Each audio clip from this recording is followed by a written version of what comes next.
Hello and welcome to my channel.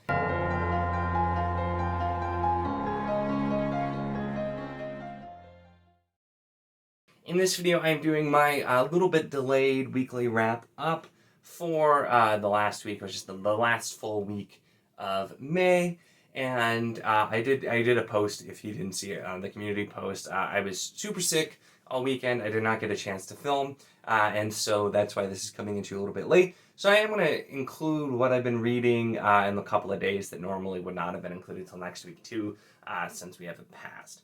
So let's talk through what I read.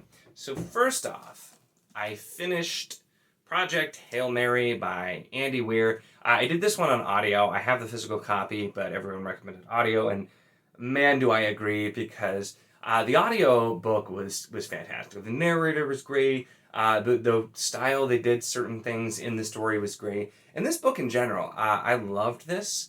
I do think I'm probably going to do a full review on it just to talk more in depth. But this was just a really, really great book. Probably one of my top books for the year so far. Right off the bat, I liked it. It took me a little bit to get into, but it just got better and better the further I got in.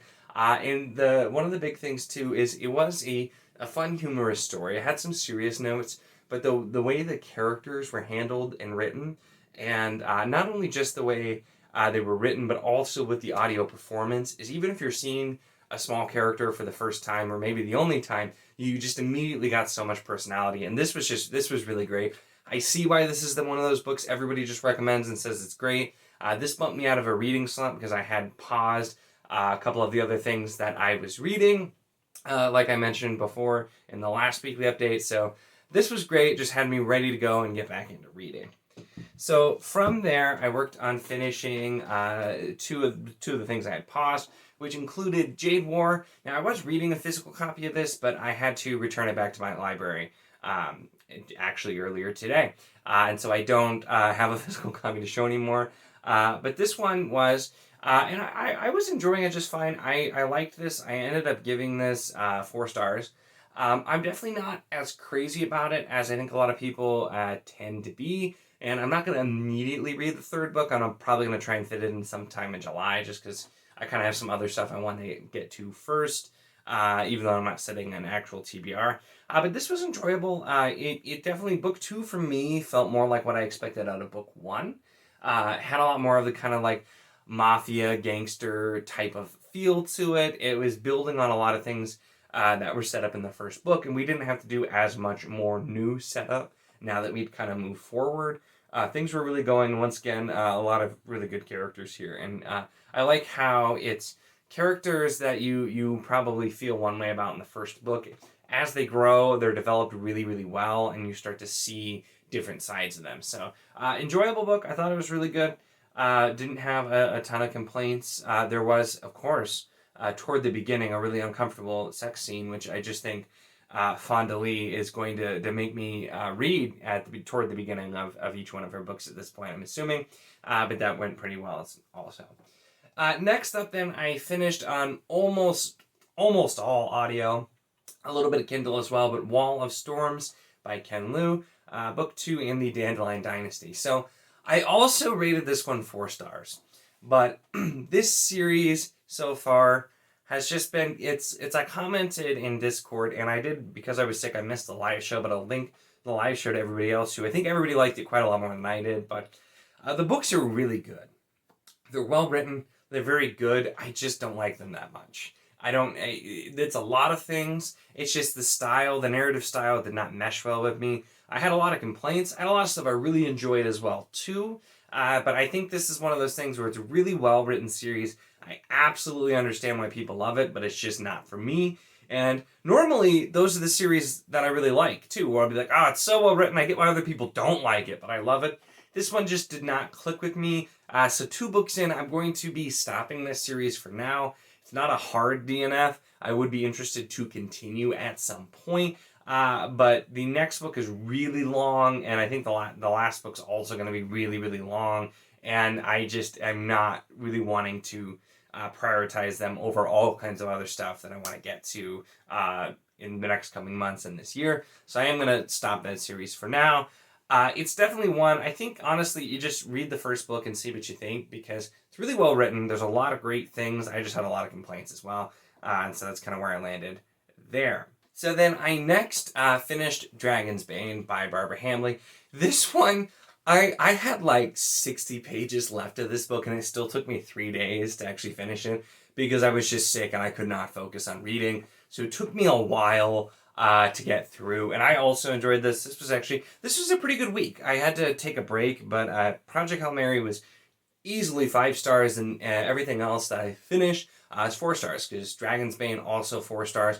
I really like this. I don't know yet if I'm going to do a full review on it, so I'll give kind of like a medium length description on my thoughts on it, but this is just, it's a very classic fantasy book, and I mean, it's from, I think, 85, so it's, you know, I don't like to think about how long it's been, but this book is almost 40 years old, and it felt like a fresh take on classic fantasy, and so I really love, it's another reason I like reading a lot of classic fantasies. It has that classic fantasy feel, but it also is, you know, playing around with tropes, but switching them up.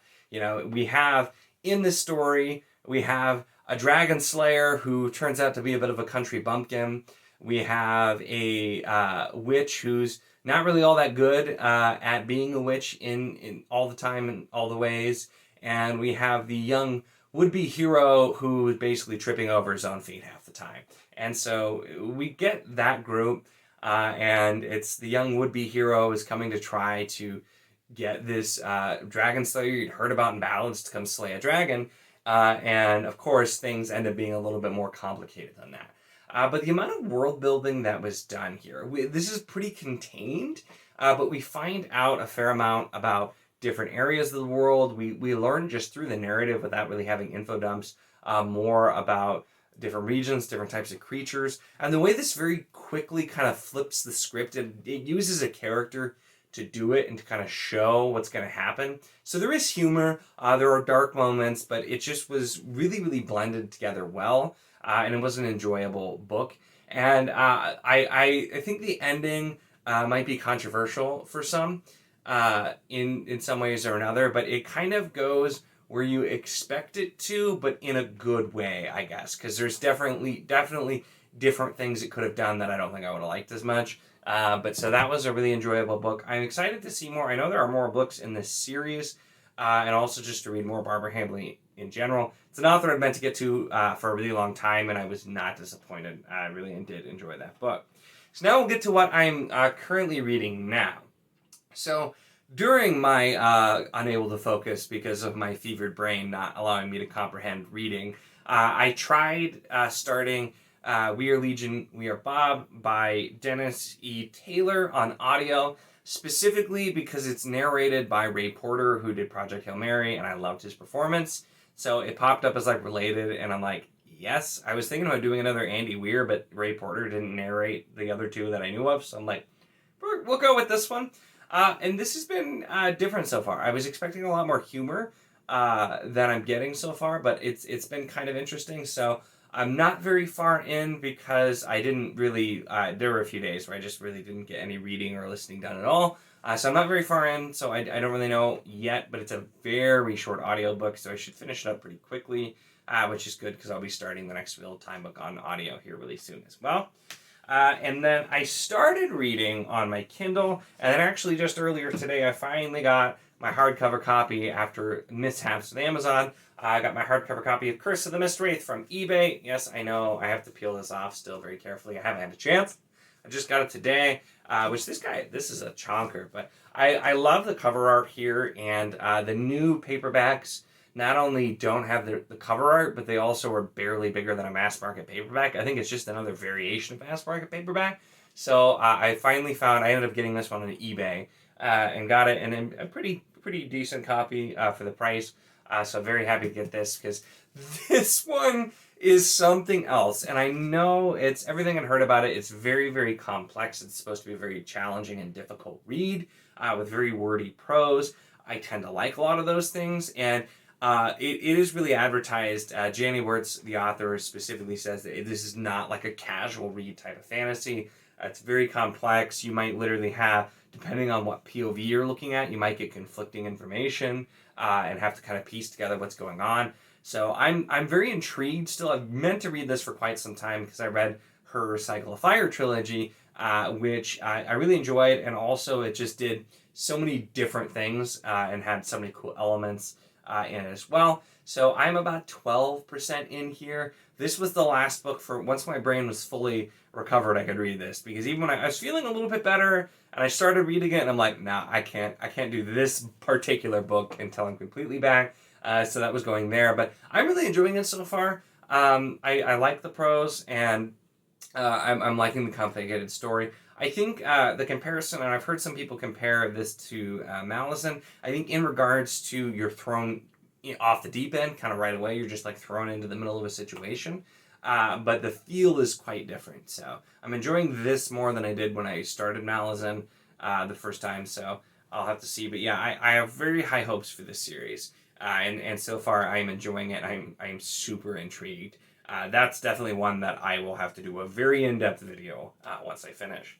And then last but not least, I started reading the First Bloodline, which is book 1, Blood of Cain. This is by Michael Neville and Roman Neville. This is one of the review copies that I was sent. So the book is out, but they sent me a copy to review. And I got through like the first chapter. I don't know, it was like an introduction because it was set up a little bit different. But so I'm not super far into this one. I'm like almost 50 pages. The spacing is extremely liberal, so the book's not really as long as it looks. This one, which I didn't actually realize, it sounds like it's going to be more modern, with like a descendant of Cain who's a vampire, and apparently that's like a long thing that I had no idea happened. I was talking to somebody about this book, and they told me about it. I'm like, oh, so yeah, Andrew filled me in. That apparently that's something that exists in the zeitgeist. But so this seemed pretty decent so far. Once again, I have not gotten very far in this, but I still have this, and then another review copy, and then I have 2 e-arcs from NetGalley too. So still have a lot of review copies to get to, and I that's why when I got these, I didn't commit to doing any of them before late May, early June. So I'm actually ahead of schedule technically, because I finished one of my e-arcs, and I finished one of the review copies, so I'm doing pretty good. But I knew I wasn't sitting a TBR and was going to be kind of mood reading, so I wanted to make sure I left adequate time. But I'll be interested to see where that one goes as well. And then depending on how much reading I get done this week, which hopefully is a lot since I lost a few days due to illness. But I'm hoping to get a lot done, and we'll see what else I end up picking up. But so that's everything that I read in the week, and almost like week and a half now since my last weekly update video. Let me know your thoughts in the comments on any of the things I'm reading. If you're read or are going to be reading anything you're excited about too. Disagree or agree with anything that I said. Always interested to have that conversation. Check the link in the description for the Wizardly Do a Discord if you want to chat these books, other books, books in general, really anything at all. It is a lot of fun, and we would love to have you. And of course, if you enjoy my content, make sure to subscribe.